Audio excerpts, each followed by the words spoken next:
थे, जैसा कि हम लोग पिछले क्लास में पढ़े थे कि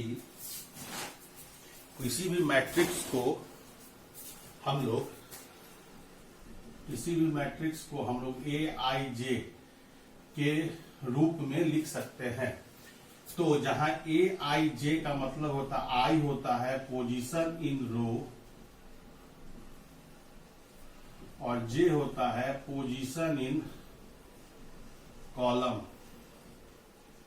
एक बार और हम लोग 1 मार्क्स का क्वेश्चन जो जैकबोर्ड में आ सकता है या जैकबोर्ड में आता है उसमें हम लोग पढ़े थे, जैसे कंस्ट्रक्ट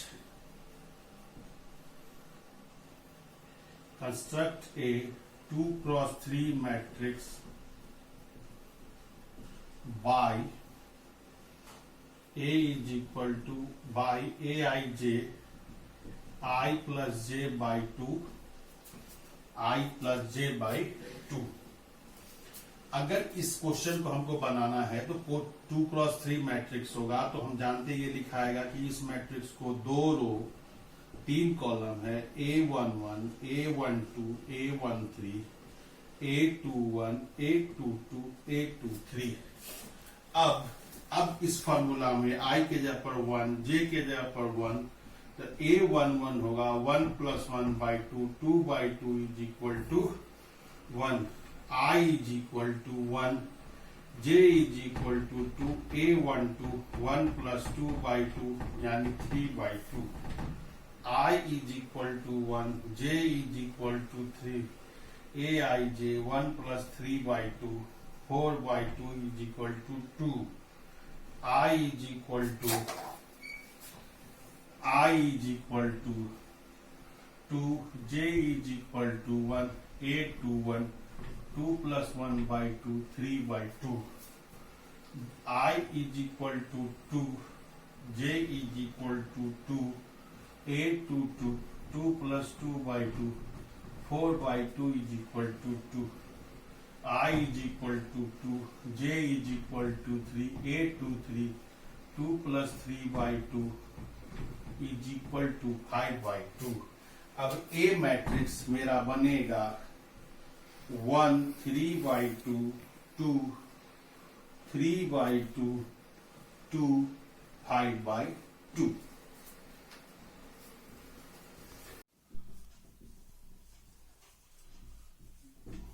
ऑफ मैट्रिक्स या साफ आ रहा है? यस आ रहा लिखा हो साफ? यस पूरा पढ़ा रहा। माना कि लेट हमारे पास 2 मैट्रिक्स है, A बराबर Aij जो M1 क्रॉस N1 टाइप का है, type is M1 cross N1। Bij कोई मैट्रिक्स है जो M2 क्रॉस N2 टाइप का है, M2 क्रॉस N2। अब हमको इन दोनों मैट्रिक्स का गुना करके एक नया मैट्रिक्स बनाना है। मान लिया कि जो C मैट्रिक्स है वो A गुना B से बन रहा है। इसके बनने के लिए 2 महत्वपूर्ण बातें हैं जो आपको याद रखनी होगी। जिस मैट्रिक्स को हम आगे लिख रहे हैं, जैसे M1 क्रॉस N1 और B हो गया M2 क्रॉस N2, तो A is multiplied by B to B if number of column of A is equal to number of row of B, that is N1 is equal to M2। अगर ये बराबर है, figure के रूप में समझिए, pictorial diagram में ये दोनों आपस में बराबर है, तो हमारा A और B, तो हमारा AB is defined, हमारा A और B मैट्रिक्स जो होगा वो बनेगा और it is of the type ये किस टाइप का बनेगा, तो M1 क्रॉस N2, जहां M1 रो बताएगा गुना मैट्रिक्स का और N2 उसका कॉलम बताएगा। यानी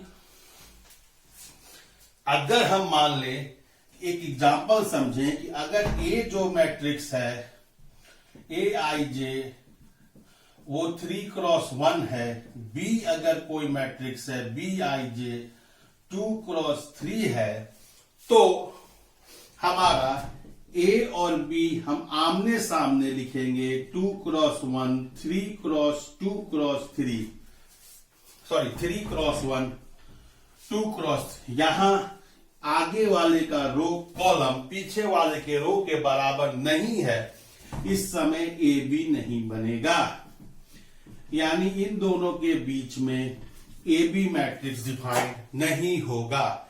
लेकिन अगर हम बीए की बात करें, जैसे बीए मेरा है 2 क्रॉस 3, तीसरा है 3 क्रॉस 1, ये दोनों आपस में बराबर हो गया, तो बीए डिफाइंड हो जाएगा, यानी बीए गुना हो जाएगा। और ये जो डिफाइंड होगा वो कैसा बनेगा, तो 2 क्रॉस 1, समझे? गुना होगा, कब गुना होगा, जब आगे वाले का कॉलम पीछे वाले के रो के बराबर होगा। अगर ये कंडीशन सेटिस्फाइड नहीं होता है तो हमारा मैट्रिक्स का गुना संभव नहीं है।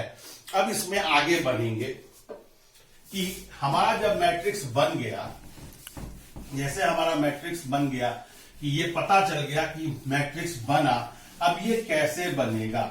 जैसे अब जो नियम से मैट्रिक्स ए बी बनेगा वो उस नियम को आरसी लॉ कहते हैं। सेकेंड बात है कि A B is defined, then it is formed by RC law. इसको हम लोग बोलते हैं रो कॉलम लॉ।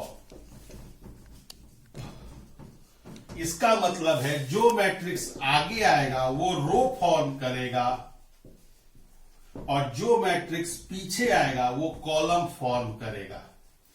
यानी अगर हम